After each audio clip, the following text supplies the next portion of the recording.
جی ہم آپ سے مخاطب ہو رہے ہیں. اس وقت پیپلز پارٹی کے مرکزی رہنما ہیں اور پارٹی کے حوالے سے بوسٹ مقام پہ رہنے کے ساتھ ساتھ نئی ترویج پہ عمل پیرا چودھری وحید اکرم ایڈوکیٹ ضلع کونسلر اس وقت کچھ نئے لوگ ان کے ساتھ ہوئے شامل اور ہم اسی وقت آپ کو رپورٹ کرنے کے لیے ہوئے حاضر. لیجئے ان سے سنتے ہیں. آئیے جی وحید اکرم صاحب. اعوذ باللہ من الشیطان الرجیم بسم اللہ الرحمن الرحیم.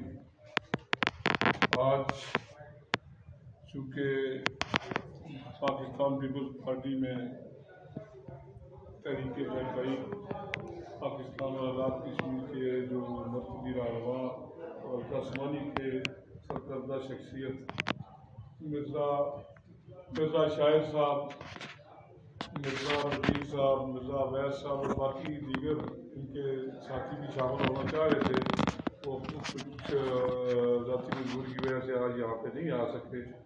تو میں اپنی طرف سے پاکستان پیپلز پارٹی شہیدوں اور غازیوں کی جماعت میں مرزا شاہد صاحب کو، مجید صاحب کو، عبید صاحب کو شامل ہونے پہ دل کی امید گہرائیوں سے مبارکباد پیش کرتا ہوں.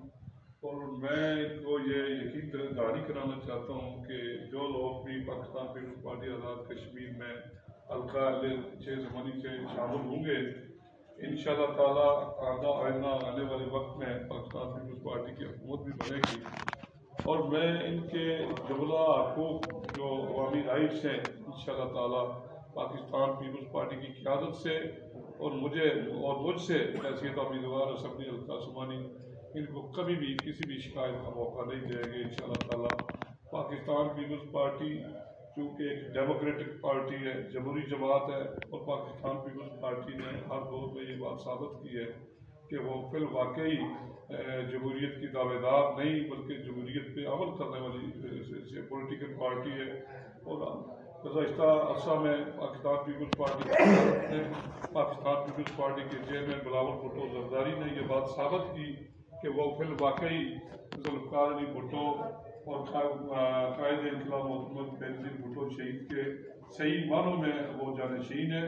اور وہ ذوالفقار علی بھٹو اور محمد بینظیر بھٹو شہید کی ان پالیسیوں اور پارٹی کے اس مینیفیسٹو کو لے کر آگے جا رہے ہیں، جس سے انشاءاللہ تعالیٰ پاکستان پیپلز پارٹی آئندہ آنے والے دنوں میں آزاد کشمیر اور پاکستان کے اندر بڑی طاقت بن کر ابھرے گی انشاءاللہ تعالیٰ.